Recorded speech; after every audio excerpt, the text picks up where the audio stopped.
This was a story that I saw covered by the Daily Mail. I didn't get that edition, but it's also covered here in the Times, 24th of February, um, and I think it's very concerning.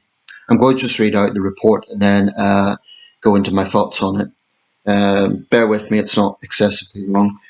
The report's by Ben Ellery. Anti-Labour posts spark police visit. A woman has been visited by police after she criticised Labour politicians on Facebook.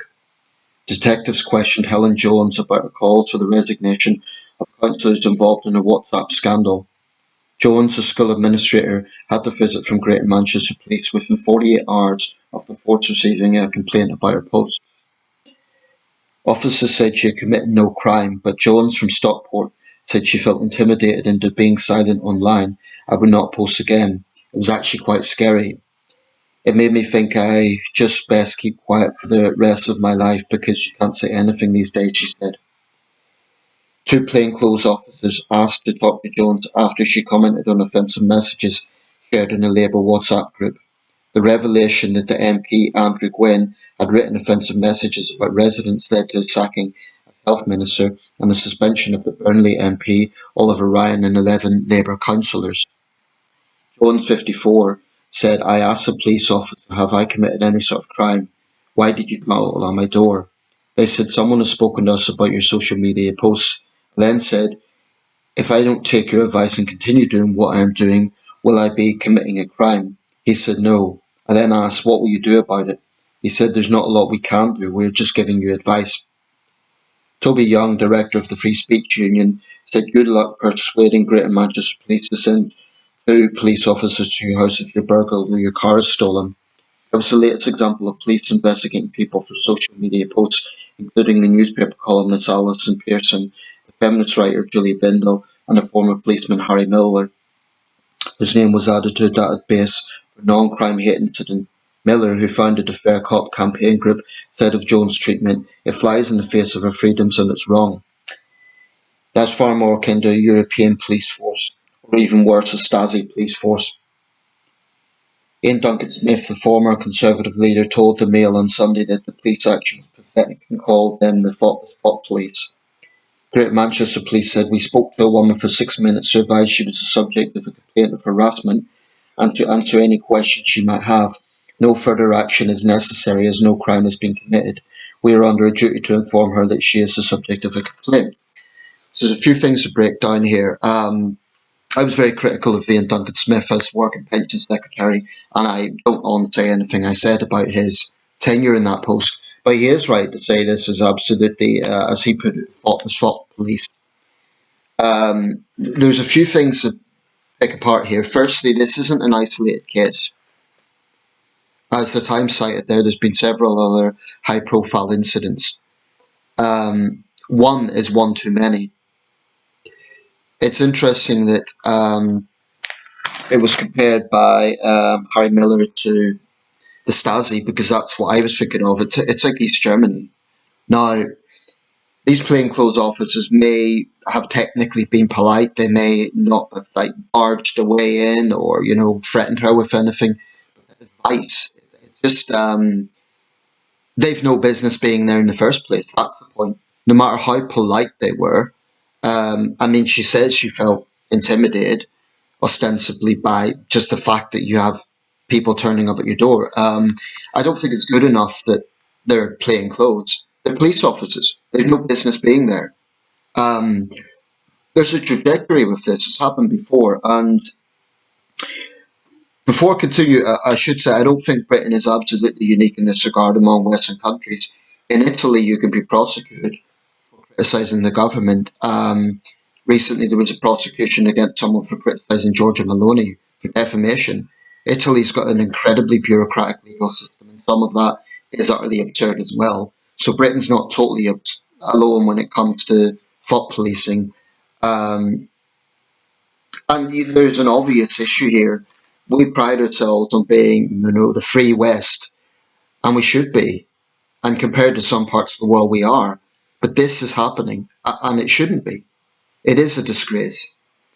Um, my question for Greater Manchester Police, if people are not committing crimes, why do you feel the need to put resources into this? You say that you're simply following up from complaints, but it's a fair point that people feel utterly disillusioned when it comes to actually tackling crimes.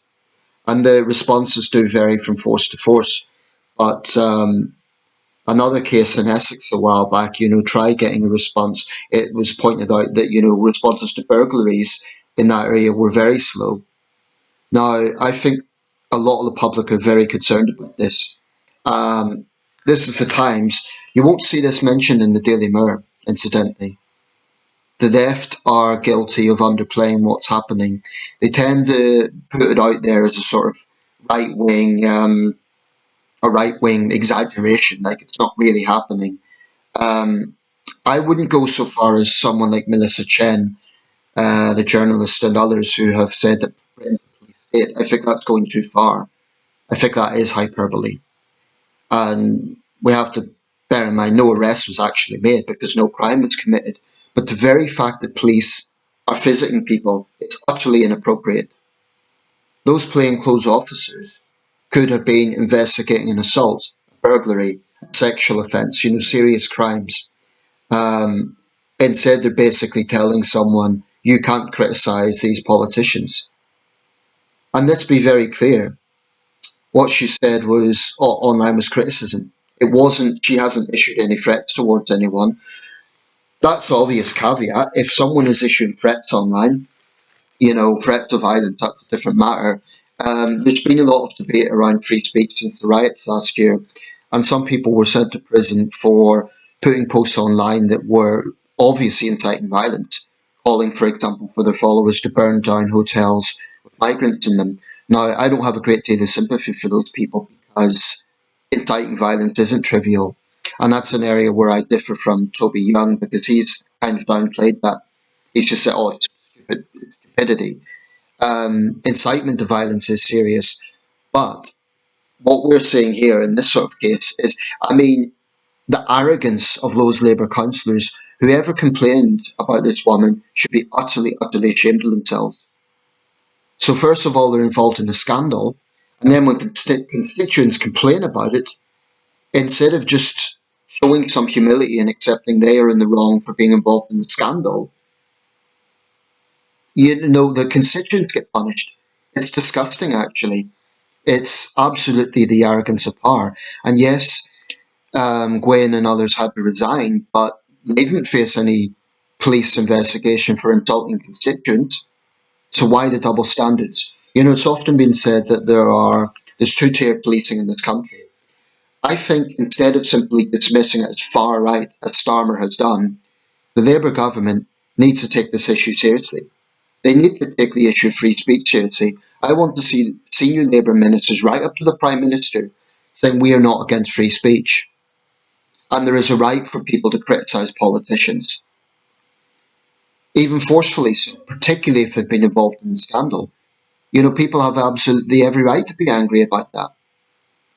I think there's a risk in this country that because there has been violence against politicians, we've seen the terrible murders of Joe Cox and David Amos, and there has been other incidents of violence against elected representatives. That's awful. MPs, shouldn't have to fear for their lives when they're doing their job. But the other side to that is that cannot be used to shield them from criticism.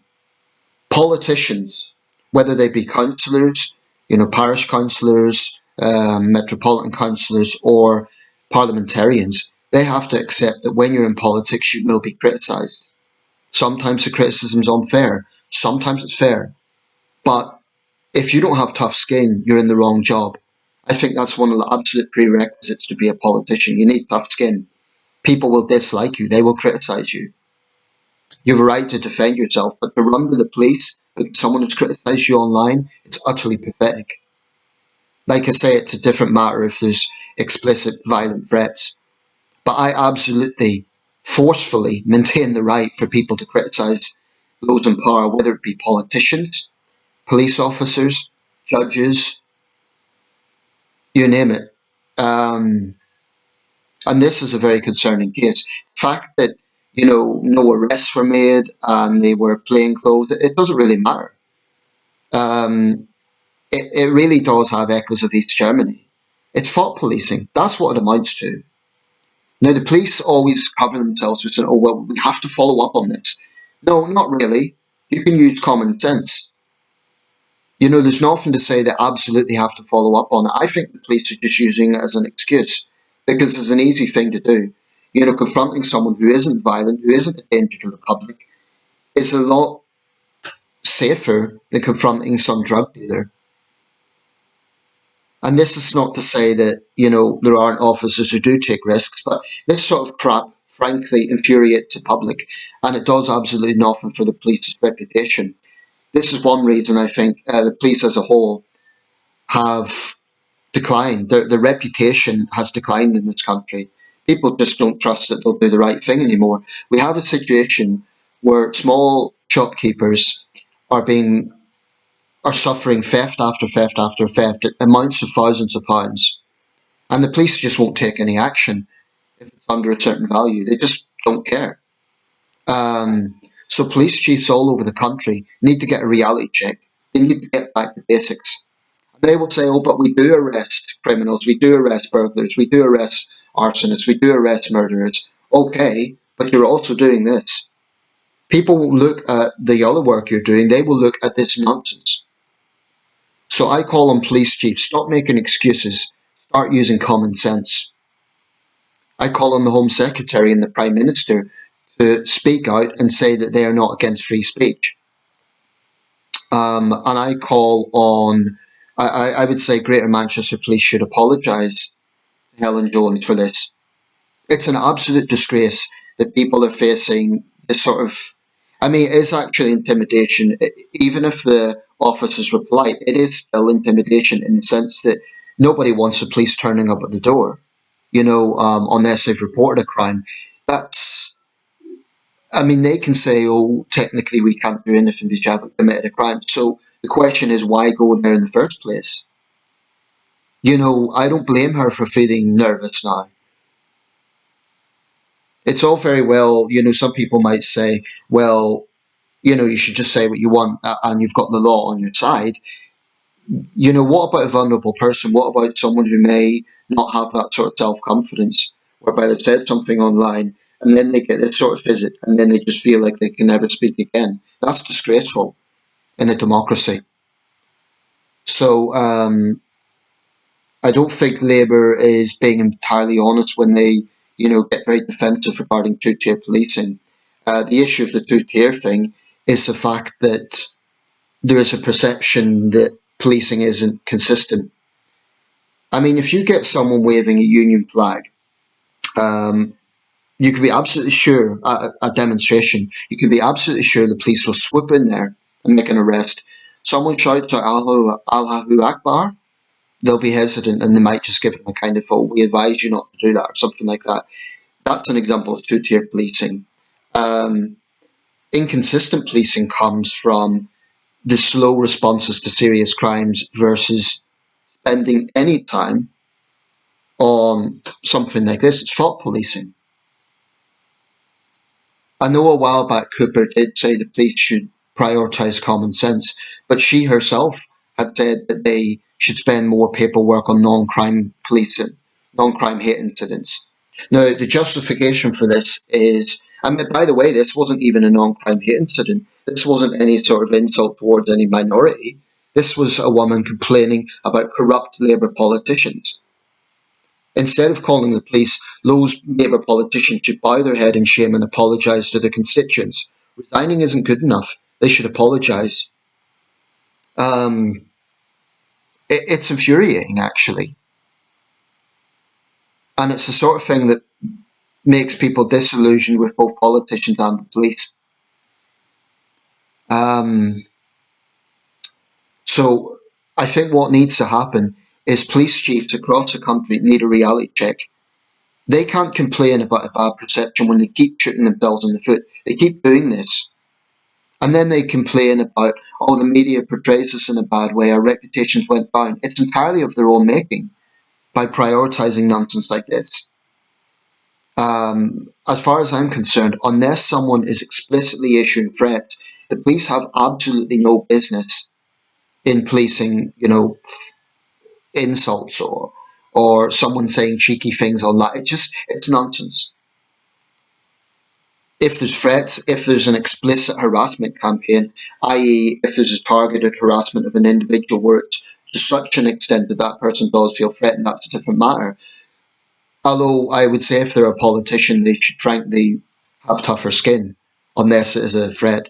If someone wants to say you're an idiot or you are corrupt, it's unpleasant, but it's frankly that's free speech. You know, what I would say is they have a right to defend themselves. They have a right to say, actually, you've got that wrong. Defend the record, fine. They've got free speech as well. But going to the police because they've been criticised is utterly pathetic. And it's a disgrace. There is one thing, though. It shows the importance of a free press and covering stuff like this. Now, I may be making a video soon where I criticise the press, right? But I have never, in any criticism I've ever made of the press, I've never ever said that we don't need it. We do need the free press. Whether you agree with editorial lines or not, the point is, without it, this sort of stuff isn't exposed. That's so important. Because when it's exposed, that puts pressure on the parties involved, in this case, Greater Manchester Police. There is another thing, though. The police may use the excuse, and I think the police response is pathetic. I don't really accept this argument. They have their hands tied and they have to follow up. I think they do it because it's an easy option. But there is another side to it. Hate crime legislation, which, unless I've got this wrong, was introduced by the Blair and Brown governments and has been sort of edited and amended since. But the point is that it's still misused. Now, that's politicians to blame. That's legislators that brought that in. I do think the likes of Elon Musk and JD Vance distort the situation in this country. I absolutely don't think we should take lectures from JD Vance when he's part of an administration that praises Putin, that poses up to Putin. Indeed, he's part of an administration that has shown a contempt for democracy, as Trump did in 2021. So I really don't think we should take lectures from the Americans on this issue, the current American administration. I think Musk is an agent of chaos. So I think they are the wrong messengers. I wouldn't take lectures from them. But that doesn't mean we should be complacent. Whenever I've criticised Musk and Vance, I've said, well, actually, we do have issues in this country. I just think they're the wrong messengers. I mean, it's kind of extremes. On one hand, you have this pathetic thought policing. On the other hand, you have agents of chaos spreading lies, like Elon Musk. And then you have normal people in the middle who just want to get on with their lives. They don't want to see unchecked hate mongering online, but they also don't want to see people being policed simply because they've had a politically incorrect point of view. Part of freedom of speech is the right to offend, actually, because what is offensive is a matter of debate. What one person may say is a strongly worded point of view, another person will say that's offensive. And my big concern about all of this is, if this keeps happening, if you get police turning up at people's doors, it's going to really silence dissent. Because people are going to think, can I criticise this judge? Can I criticise this politician? Can I criticise this police chief? It's quite disturbing, actually.